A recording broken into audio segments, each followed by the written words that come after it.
حضرت عثمان کا دور خلافت ہے، آپ امیر المومنین ہیں، آپ اپنے دفتر میں بیٹھے ہیں، ایک بندہ آپ کے دفتر میں آیا ہے، اے امیر المومنین، اے امیر المومنین، بہت بڑا حادثہ ہو گیا۔ کیا حادثہ ہو گیا؟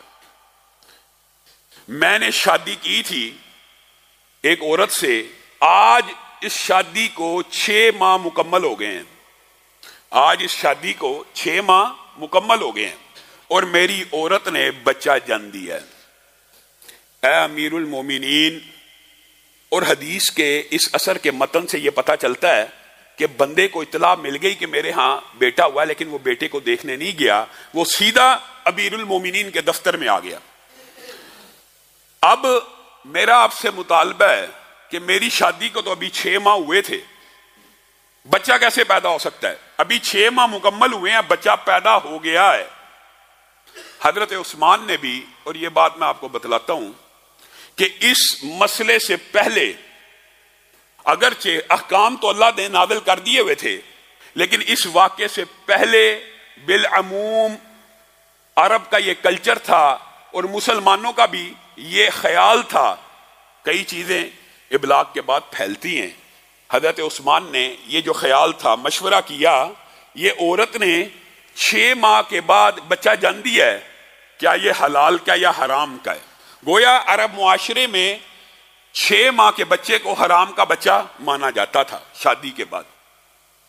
حضرت عثمان نے اپنے مشیروں سے پتہ کیا، حساب کتاب والوں سے پوچھا، مشاورت کی، کیا عرب میں 6 ماہ کے بچے کو حلال کا بچہ مانا جائے گا کہ حرام کا؟ ان سب نے اتفاق کیا کہ آج تک کی عرب تاریخ میں 6 ماہ کا اگر کوئی بچہ پیدا ہو تو اس کو حرام کا مانا جاتا ہے، حلال کا نہیں مانا جاتا۔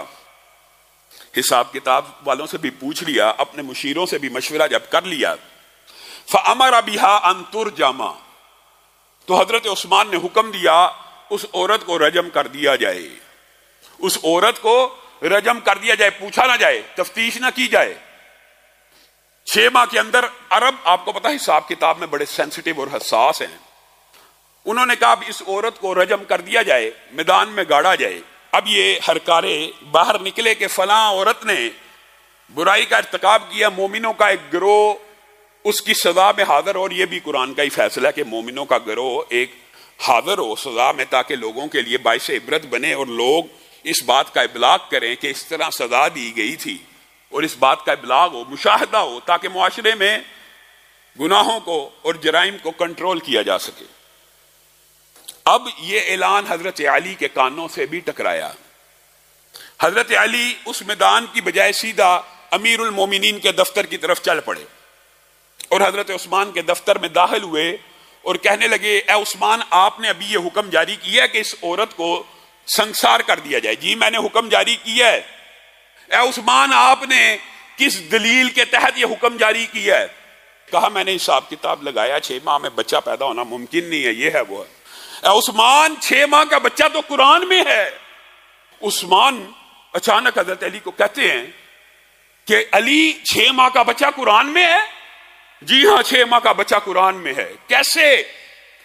کہا پڑھو قرآن۔ کہا کہاں سے؟ کہا وَحَمْلُهُ وَفِصَالُهُ 30 شَهْرًا، حمل اور دودھ پلانے کی مدت کتنی ہے؟ 30 ماہ قرآن پاک میں۔ اچھا، یہ تو 2.5 سال بنتے ہیں، اس میں سے 6 ماہ کا بچہ کیسے نکلے گا؟ کہا اب دوسری آیت پڑھو، وَالْوَالِدَاتُ يُرْضِعْنَ أَوْلَادَهُنَّ حَوْلَيْنِ كَامِلَيْنِ لِمَنْ أَرَادَ أَن يُتِمَّ الرَّضَاعَ، 2 سال دودھ پلانے کے۔ وَحَمْلُهُ وَفِصَالُهُ 30 شَهْرًا کا مطلب یہ ہے اس میں سے 2 سال مائنس کیے جائیں، 24 ماہ 30 ماہ میں سے مائنس کیے جائیں تو باقی کتنے بچتے ہیں؟ 6 ماہ۔ حضرت عثمان کہنے لگے کہ علی، بات تو نے ٹھیک کی ہے، لیکن آج تک ہماری تاریخ کے اندر 6 ماہ کا بچہ نہیں ہوا۔ حضرت علی کا، آپ کا اور میرا یہ عقیدہ ہونا چاہیے، قیامت تک بھی اگر 6 ماہ کا بچہ بستر پہ پیدا مکمل نہ بھی ہو تو اللہ کا حکم سچا ہے، جب بھی پیدا ہوگا اس کو حلال کا مانا جائے گا، نہ کہ حرام کا مانا جائے گا۔ اے علی، تو نے میری اصلاح فرما دی، کیا اڑگے ضد کے اوپر؟ آج ہمارے ہاں تو یہ عجیب و غریب کلچر ہے، جو مسئلہ بیان ہو گیا اس سے رجوع ہی نہیں ہونا۔ حضرت عثمان نے ہر کاروں کو دوڑایا. اللہ نہ کرے اگر وہ عورت اس کو سنسار کر دیا گیا ہو، عثمان تیرا کیا بنے گا؟ تو اللہ کو کیا جواب دے گا؟ حضرت عثمان کی چیخیں نکل گئی، زاروں کی طرح رونا شروع ہو گئے، جائیے اس عورت کو بچائیے، اگر وہ عورت سنسار ہو چکی ہوئی، اللہ علی میں اللہ کو کیا جواب دوں گا؟ علی بھی نکلے، ہر کارے بھی نکلے. اللہ کا کرنا ایسا ہے کہ ابھی اس عورت کو زمین کے اندر گاڑا ہوا ہے، زمین کے اندر گاڑا ہوا ہے، سر باہر ہے، اور اس کی بہن اس سے آخری ملاقات کے لیے آئی ہوئی ہے، اس کی بہن اس سے آخری ملاقات کے لیے آئی ہوئی ہے اور رو رہی ہے زاروں کی طرح. جس کو گاڑا ہوا ہے وہ تو صبر میں ہے، اور جو ملاقات کے لیے آ رہا ہے وہ زاروں کی طرح رو رہی ہے اور اس سے باتیں کر رہی ہے. ہر کارے بھی پہنچ چکے ہیں کہ حضرت عثمان نے رجم کو روکنے کا حکم دے دیا ہے. اس وقت اس نے اپنی روتی ہوئی بہن سے ایک بات کہی، یہ بھی اثر میں موجود ہے، لا تبکی ولا تحزن، اے میری بہن تو مت رو، تو مت رو اور نہ تو غم کر. فواللہ ما مسنی الرجل قط غیرہ، عثمان کے حکم پہ مجھے رجم تو کیا جا رہا ہے، لیکن میں اس اللہ کی قسم کھاتی ہوں زنا تو بڑی دور کی بات ہے، مجھے کبھی کسی غیر محرم نے چھوا تک نہیں ہے.